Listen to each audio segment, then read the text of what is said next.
ज़रूरत से ज़्यादा बोलने वालों के साथ ज़रूरत से कम संबंध रखना ही समझदारी है। यानी ज़्यादा बातूनी लोगों से दूरी बनाकर रखना ही समझदारी कहलाता है। प्यारे बच्चों, आप सभी को मेरा प्यार भरा नमस्कार। आज की वीडियो में हम 7वीं कक्षा का पाठ 4 बातूनी पढ़ेंगे, जिसके लेखक हरिशंकर परसाई जी हैं। हरिशंकर परसाई हिंदी के प्रसिद्ध लेखक और व्यंग्यकार थे। उनका जन्म जमानी होशंगाबाद मध्य प्रदेश में हुआ था। वे हिंदी के पहले रचनाकार थे जिन्होंने व्यंग को विधा का दर्जा दिलाया और उसे हल्के फुल्के मनोरंजन की परंपरागत परिधि से उबारकर समाज के व्यापक प्रश्नों से जोड़ा।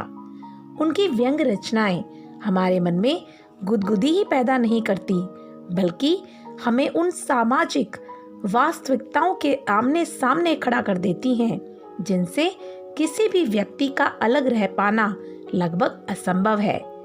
लगातार खोखली होती जा रही हमारी सामाजिक और राजनैतिक व्यवस्था में पिसते मध्यम वर्गीय यानी मिडिल क्लास लोगों के मन की सच्चाइयों को उन्होंने बहुत ही निकटता से पकड़ा है।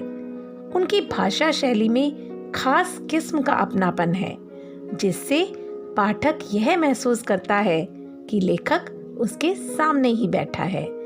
बातूनी पाठ में व्यंग्यात्मक शैली का प्रयोग किया गया है, यानी शब्द की व्यंजना शक्ति द्वारा निकलने वाला अर्थ।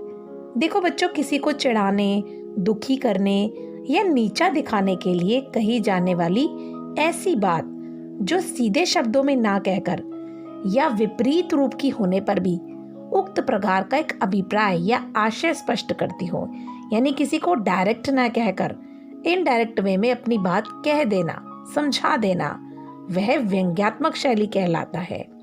इस पाठ में लेखक ने बातूनी लोगों पर व्यंग किया है कि किस प्रकार बातूनी व्यक्ति दूसरे के समय की परवाह नहीं करता और व्यर्थ की बातों से दूसरे को परेशान करता रहता है। बातूनी व्यक्ति समाज में सम्मान का पात्र नहीं बनता। लेखक ने बातूनी लोगों की कड़ी निंदा करते हुए उन पर व्यंग किया है। प्यारे बच्चों, पाठ पढ़ने से पूर्व कुछ शब्दों के अर्थ देखेंगे।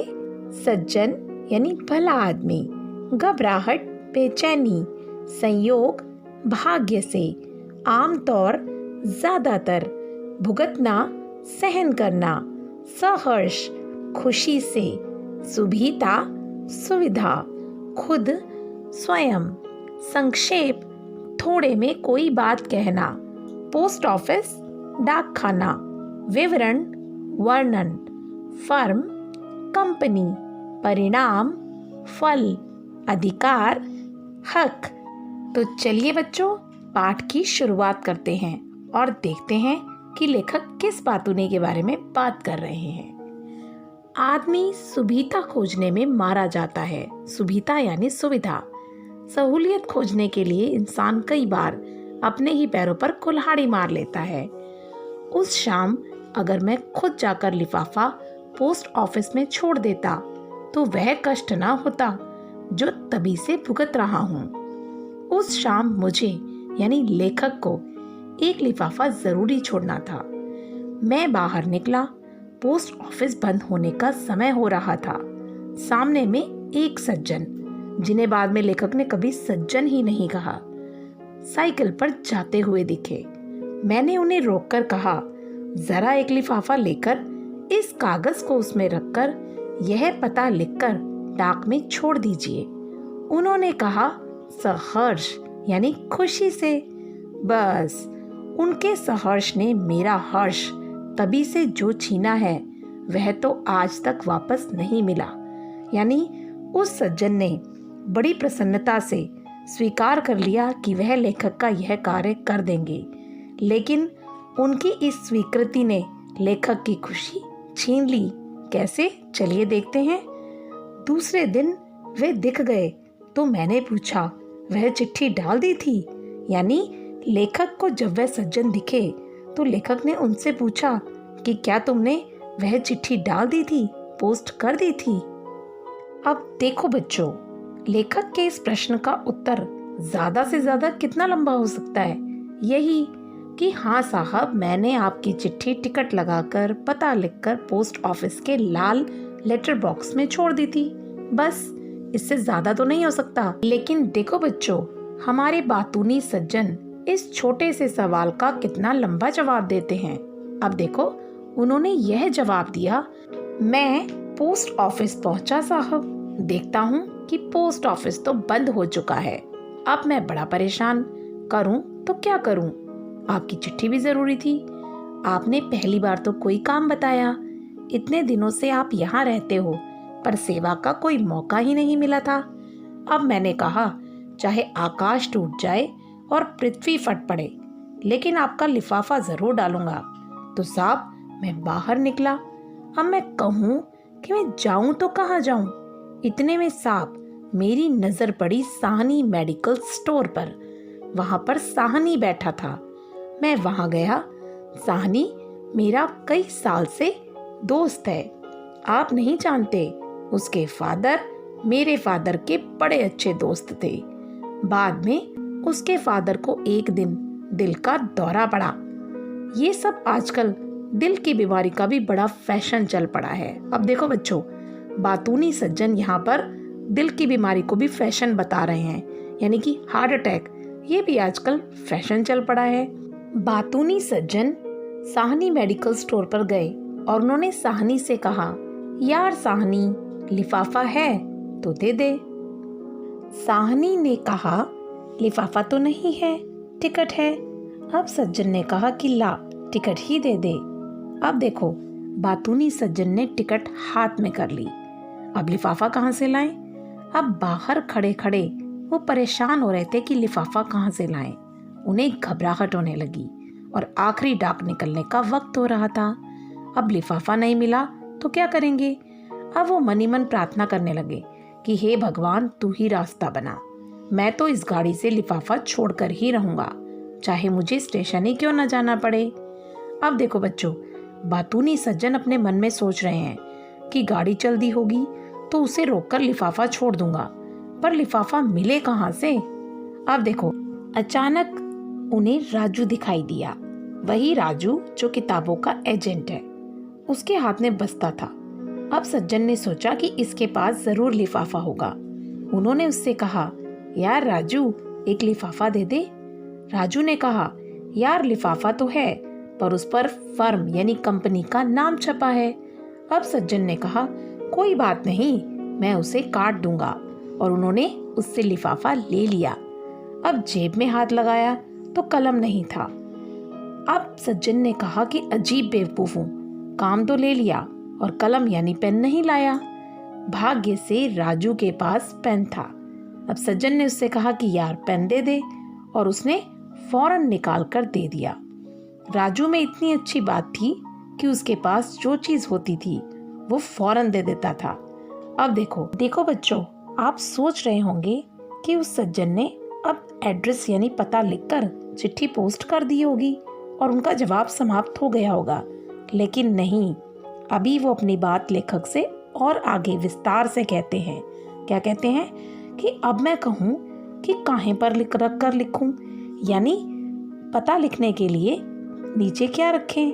अब बातूनी सज्जन कहते हैं कि मैंने झट से उसका बस्ता लिया, यानी राजू का बस्ता लिया, उस पर लिफाफा रखा, उसकी फर्म का नाम काटा और पता लिखा, और देखो साहब, मैं भागा पोस्ट ऑफिस की तरफ। अब संयोग देखिए, यानी भाग्य से अब देखिए साहब कि पहुंचा तो डाकिया चिट्ठियां निकालकर लेटर बॉक्स बंद कर रहा था। मैंने कहा, भाई साहब, यह चिट्ठी भी जरूरी है, इसे डाक में शामिल कर लीजिए। वह भला आदमी था, उसने लिफाफा ले लिया। तब जाके साहब मेरा मन हल्का हुआ। देखो बच्चों, लेखक के छोटे से प्रश्न का उत्तर देने में बातूनी सज्जन ने लगभग आधा घंटा लगा दिया। अब लेखक आगे लिखते हैं कि यह तो मैंने बहुत संक्षेप में लिखा है। बातूनी सज्जन ने लगभग आधा घंटा इसका वर्णन करने में लगा दिया। अब लेखक ने कसम खाई कि कभी भी बातूनी सज्जन से कोई काम नहीं कराऊंगा। लेखक आगे लिखते हैं कि मगर जितना पाप मैं कर चुका था उसका फल तो भुगतना ही था। मेरा काम करके उन्होंने मेरे ऊपर हमेशा के लिए अधिकार जमा लिया था। अब रास्ते में उनका घर पड़ता था, मैं निकलता और उन्हें दिख जाता तो बड़े खुश होकर पूछते, कहाँ जा रहे हैं? अब मैं समझ नहीं पाता कि आम तौर पर लोग एक दूसरे से क्यों पूछते हैं कि आप कहाँ जा रहे हैं। वे क्या पुलिस के आदमी हैं, या खुफिया विभाग के हैं, या चाचा होते हैं कि जानना चाहते हैं कि तुम कहाँ जा रहे हो। यह असल में आदमी को रोककर बात करने की भूमिका होती है। और बच्चों, अक्सर ऐसा होता है कि जब हम किसी से बात करना चाहते हैं तो हम शुरुआत ही ऐसे करते हैं कि कहाँ जा रहे हो। अब देखो, जिसे जल्दी जाना है वह भी होशियारी करता है और क्या कहता है, कहीं नहीं, ऐसे ही, और आगे बढ़ जाता है। देखो, ये भी कोई सवाल है, कहाँ जा रहे हैं, और जवाब भी क्या है, कहीं नहीं, ऐसे ही। मगर लोग पूछते भी हैं और लोग जवाब भी देते हैं। अब जब लेखक रुक जाता और बातूनी सज्जन से कहता कि यूं ही जरा सिविल सर्जन से मिलने जा रहा हूं, तो वो उन्हें पकड़ लेते और कहते, अच्छा, डॉक्टर गुप्ता से मिलने जा रहे हो। अब देखो बच्चों, बातूनी सज्जन ठहरे बातूनी। अब उन्हें लेखक मिल गए तो बातें करने का और एक बहाना मिल गया। वे डॉक्टर गुप्ता को अपना रिश्तेदार बना लेते हैं और लेखक से कहते हैं कि वे यानी डॉक्टर गुप्ता उनके चाचा के बड़े अच्छे दोस्त थे। नागपुर में उनके आसपास ही इनका बंगला था। वे इनके घर आया करते थे और इन्हें गोद में खिलाया करते थे। जब ये मिलते थे तो कहते थे कि बेटा भूल गए हो, घर नहीं आते हो। अब बेचारे लेखक बातूनी की बातों से घिर चुके थे। अब बातूनी सज्जन 10 से 15 मिनट तक डॉक्टर गुप्ता से अपने पारिवारिक संबंध लेखक को बताते रहे। अब लेखक कभी कभी उनसे कहते कि मैं प्रोफेसर तिवारी से मिलने जा रहा हूँ। वे कहते, अच्छा अच्छा, तिवारी जी से मिलने। अब तिवारी जी को भी अपना रिश्तेदार बना लेते थे और कहते थे कि हमारे फादर इन लॉ के बड़े पुराने दोस्त हैं, दोनों साथ साथ पढ़ते थे, अभी भी वे हमारे प्रति प्रेम भाव रखते हैं, कभी मिल जाते हैं तो कहते हैं कि कभी घर आया करो। अब देखो, बातूनी सज्जन को बातों का बहाना चाहिए। वे बातें करने के लिए किसी को भी अपना रिश्तेदार बना लेते थे, मानो सभी लोग उन्हें घर बुलाने के लिए आतुर हो रहे हैं कि आइए, हमारे घर आइए और बातों से हमें पकाइए। अब लेखक बातूनी की बातों से बहुत परेशान हो चुके थे। वे किसी का भी नाम लेते तो वे बातूनी सज्जन के चाचा, मामा, ससुर या पिता के दोस्त निकल आते, और जिसका भी नाम लेते वे 10 से 15 मिनट तक उनके संबंधों के बारे में बताते रहते। अब लेखक मनी मन सोचने लगा कि एक दिन कहूँगा कि डाकू जालम सिंह से मिलने जा रहा हूँ। अब लेखक कल्पना कर रहे हैं कि तब वो शायद एक झटके में कहेंगे, अच्छा अच्छा, डाकू जालम सिंह, वे तो हमारे फादर के बड़े अच्छे दोस्त थे, दोनों साथ साथ डाका डाला करते थे। अब जालम सिंह ने तो मुझे गोद में खिलाया है। अब लेखक दोबारा सोचते हैं कि अब अगली बार मिल गया बातूनी सज्जन तो मैं उनसे क्या कहूँगा, क्योंकि वो तो पूछेंगे कि कहाँ जा रहे हो। तो मैं ये कहूँगा कि भगवान से मिलने जा रहा हूँ। अब बातूनी सज्जन क्या कहेंगे, यानी लेखक प्रश्न भी खुद ही रच रहे हैं और उत्तर भी। अब कल्पना कर रहे हैं कि बातूनी सज्जन यह कहेगा, अच्छा अच्छा, भगवान से, वे तो हमारे चाचा के बड़े अच्छे दोस्त हैं, दोनों स्वर्ग में एक साथ काम करते थे। आप कभी जाएं तो उन्हें मेरा नाम बता देना, वो मुझे पहचान जाएंगे, क्योंकि मुझे तो भगवान ने भी गोद में खिलाया है। लेखक बातूनी से इतना परेशान हो चुका था कि वह उसके प्रश्नों से डरता था कि जब भी वो मिल गया तो मैं क्या बोलूँगा और क्या उत्तर दूंगा। देखो बच्चों, लेखक को मन ही मन अपनी गलती का एहसास हो रहा था। उसे अफसोस हो रहा था कि उसने बातूनी सज्जन को लिफाफा पोस्ट करने के लिए क्यों दिया।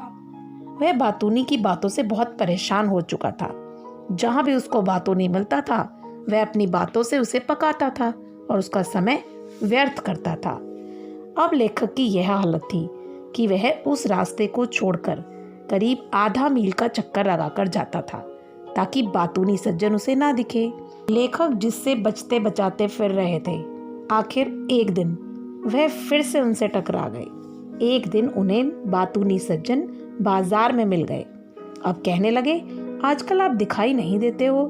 तो लेखक ने कहा, बाहर निकलता ही नहीं, आजकल घर में ही रहता हूँ। अब देखो, बातूनी सज्जन तो ठहरे बातूनी, इतनी आसानी से पीछा नहीं छोड़ेंगे। क्या बोले? अच्छा, तो फिर घर पर ही दर्शन करूंगा। यानी अब बातूनी सज्जन लेखक से मिलने के लिए उनके घर पर ही जाया करेंगे। अब लेखक को लगा कि घर का कहकर तो मैं फंस गया। अगर बातूनी सज्जन मेरे घर पर आ गए तो घंटों बैठेंगे। अब लेखक मन ही मन परेशान हो गए। सोच विचार के बाद यह तय हुआ कि लेखक फिर से उनके घर के सामने से ही निकलना शुरू कर दें, ताकि उन्हें वहीं दर्शन दे दें, जिससे कि वे घर पर दर्शन करने ना आ पहुंचे। देखो बच्चों, बातूनी व्यक्ति यानी ज्यादा बोलने वाला व्यक्ति अपना समय तो बर्बाद करता ही है, लेकिन जिससे वह बात करता है व्यर्थ की बातें करके उसका भी समय खराब करता है। अब लेखक की यह हालत थी कि उन्हें बातूनी सज्जन से डर लगता था। जब भी बातूनी सज्जन को लेखक दूर से दिख जाते थे तो बहुत खुश हो जाते थे, उनका चेहरा खिल उठता था। लेकिन लेखक कांप जाता था, यानी घबरा जाता था। उन्हें डर लगता था कि अब तो उनके काफी घंटे व्यर्थ की बातों में बर्बाद हो जाएंगे, क्योंकि बातूनी व्यक्ति घंटे भर से कम में तो छोड़ते ही नहीं थे। उनके चेहरे पर वही भाव होता था जो सुरसा राक्षसी के मुख पर हनुमान को देखकर आया था। सुरसा ने कहा था, आज सुरन मोही दीन आहारा, यानी आज देवताओं ने मुझे भोजन दिया है। कि सज्जन भी किसी परिचित को देखकर मन ही मन कहते थे, आज सुरन मोही दीन आहारा। बातूनी सज्जन को भी जब कोई परिचित यानी जान पहचान का मिल जाता था तो वो भी मन ही मन कहते थे, आज सुरन मोही दीन आहारा। हे भगवान, तेरा शुक्र है, तूने मुझे एक व्यक्ति दे दिया जिससे मैं खूब देर तक बात कर सकता हूँ। देखो बच्चों, बातूनी व्यक्ति को इस बात से कोई फर्क नहीं पड़ता कि आपको उनकी बातों में आनंद आ रहा है या नहीं। कोई भी उनके पास जाए तो वो तो उनका हाथ पकड़ लेंगे और एक पाँव से आपका पाँव दबा लेंगे और मुंह मिलाकर घंटे भर तक बकते जाएंगे। यानी उन्हें बोलने की बीमारी होती है। अपना समय तो बर्बाद करते ही हैं, साथ ही साथ अपनी व्यर्थ की बातों से दूसरे व्यक्ति का समय बर्बाद कर उसे पकाते रहते हैं। अब देखो लेखक अंत में क्या कहता है कि हम तो राह देख रहे हैं कि कोई कर्नल जिम कॉर्बेट पैदा होगा और उनसे हमारी रक्षा करेगा। यानी लेखक बातूनी की बातों से इतना परेशान हो चुका था कि वह कर्नल जिम कॉर्बेट की राह देख रहा है कि वह आएगा और बातूनी से उन्हें बचाएगा। आशा करती हूँ कि इस वीडियो के माध्यम से आपको पाठ समझ में आ गया होगा। इस तरह की अन्य वीडियोस को देखने के लिए चैनल को सब्सक्राइब करना मत भूलिएगा।